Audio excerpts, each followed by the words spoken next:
भी जितनी भी उपासना विधियां हैं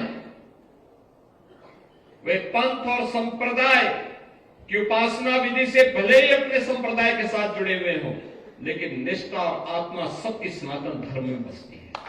इसीलिए तो हम सब एक साथ यहां बैठे थे, एक साथ बैठे, कोई भेद नहीं। जब हम संत एक साथ मिलते हैं तो ऐसे मिलते हैं जैसे गुरु भाई मिल रहे हो आपस में, कोई भेद नहीं होता। हम लोगों पे भी मैं तो इस चीज को अक्सर देखता हूं कि कभी कोई ऐसी बात आती है, कहीं किसी संत पे संकट आता है, हम उस समय संप्रदाय नहीं देखते कि नाथ संप्रदाय का है या कोई मेरा परिचित संत है। अरे संत है, वो संत तो सनातन धर्म के लिए काम करता है, उसकी उपासना विधि अलग हो सकती है, वो एक दर्शन विशेष को लेकर चल रहा है। सबका उद्देश्य तो एक ही है, एकम सद विप्रा बहुधा भवन्ति, यही हमारा लक्ष्य है। और इसीलिए महाकुंभ के इस पावन आयोजन के साथ, उसी पवित्रता के साथ हम सबको एक संदेश देना है, देश दुनिया से आए हुए लोगों को देना है।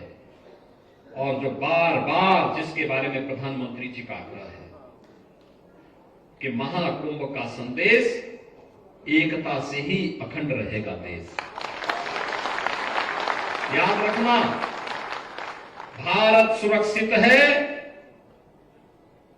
तो हम सब सुरक्षित हैं। भारत सुरक्षित है, हर संप्रदाय, हर पंथ सुरक्षित है। और अगर भारत के ऊपर कोई संकट आएगा तो संकट सनातन धर्म पर आएगा। सनातन धर्म पर संकट आएगा तो भारत के अंदर का कोई भी पंथ और संप्रदाय अपने आप को फिर सुरक्षित महसूस न करे, और संकट सबके ऊपर आएगा। आप मुझे बताइए कि पिछले 10 दिनों के अंदर महाकुंभ के संगम में, त्रिवेणी के पावन संगम में 10 करोड़ से अधिक श्रद्धालु अब तक स्नान कर चुके हैं कल। और अगले 35 दिन के अंदर, जो बचे हुए 35 दिन हैं, इन 35 दिनों में ये संख्या पहुंचेगी 45 करोड़ तक। दुनिया के अंदर कितने देश हैं? दुनिया के अंदर कितने देश हैं जो 45 करोड़ लोगों को एक अस्थायी सिटी में आमंत्रित करके उनको जोड़ने का संदेश दे रहा है?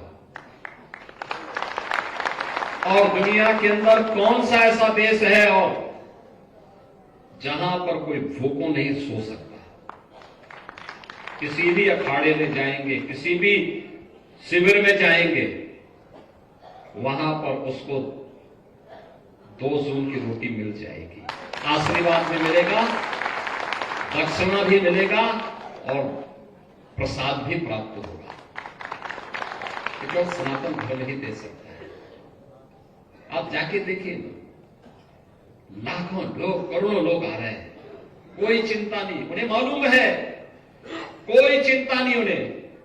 कहां रहना है ये भी चिंता नहीं, कहां सोना है, क्या खाना है, कैसे जाना है, कोई चिंता नहीं। बस उठाया अपना बैग, उठाई गठरी और वे आ गए हैं कुंभ। ये है ताकत सनातन धर्म की, और यही ताकत है हमारे पूज्य संतों की, यही ताकत है।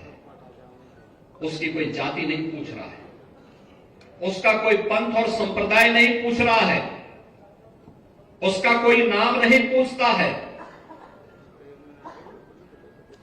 पूज्य स्वामी अवधेशानंद गिरि जी महाराज के पंडाल में 50 देशों के प्रतिनिधि भी वहां भरे पड़े हैं। पूरे देशों से, देश दुनिया से लोग आ रहे हैं, अभिभूत हैं देख करके। धार्मिक कार्यक्रम भी चल रहे हैं, सांस्कृतिक कार्यक्रम भी चल रहे हैं, अलग अलग प्रकार के आयोजन एक साथ आयोजित हो रहे हैं। दक्षिण पूर्व एशिया के तमाम देशों में आप जाएंगे, जहां भी सनातन धर्म पहुंचा है, भारत की सनातन संस्कृति पहुंची है, वहां पर उन्होंने अपने कार्य से, अपने व्यवहार से, वहां पर भारत के मूल्यों और आदर्शों ने वहां के समुदाय को अपनी ओर आकर्षित किया, सनातन धर्म के मूल्यों के साथ उन्हें जोड़ने का काम किया। आज भी आप दुनिया के अंदर देख सकते हैं, दुनिया के तमाम ऐसे देश हैं जो अहिंदू होने के बावजूद भी जिन्होंने राम की, कृष्ण की या फिर बुद्ध की परंपरा को स्वीकार किया है और बड़े गौरव के साथ उस परंपरा के साथ जुड़ने में अपने आप को गौरवान्वित महसूस करते हैं। आप इंडोनेशिया में चले जाइए, उपासना विधि इस्लाम है, लेकिन कोई उनसे पूछेगा, किसी इंडोनेशिया वासी से कोई पूछेगा कि आपके पूर्वज कौन हैं, तो कहेंगे राम हमारे पूर्वज हैं।